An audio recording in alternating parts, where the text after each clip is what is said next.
नाही, जी नानागिरी काँग्रेसमध्ये चालू होती त्यामुळे आज संपूर्ण विदर्भामध्येच नव्हे तर महाराष्ट्रामध्ये दारुण पराभव हा काँग्रेसचा आपल्याला पाहायला मिळतो। बलाढ्य असे नेते, मग ते पृथ्वीराज बाबा असतील, बाळासाहेब थोरात असतील, यशोमती ठाकूर असतील, यांना निवडणुकीमध्ये पराभव पत्करावा लागला आहे। पण नक्कीच प्रदेश अध्यक्ष म्हणून काँग्रेसचं वाटोळं करण्याचं काम नाना पटोले यांनी नक्कीच केलं आहे आणि लोकांना दूर सारणं, अरेरावी दाखवणं, या सर्व याच्यामध्ये काँग्रेसचं पानिपत नक्कीच आज महाराष्ट्रामध्ये झालं आहे।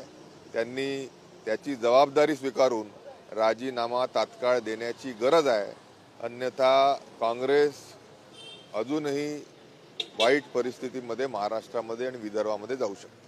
नाना पटोले राजीनामा देतील अशी एक बातमी दिल्लीतून आली, मात्र विधानसभा निवडणुकीच्या काळामध्ये नाना मुख्यमंत्री होतील अशी लॉबिंग काँग्रेसमध्ये केली जात होती। नाही बघा, स्वतः नाना पटोले फक्त 208 मतांनी वाचले आहेत, नाहीतर त्यांचा देखील पराभव हा अटळ होता।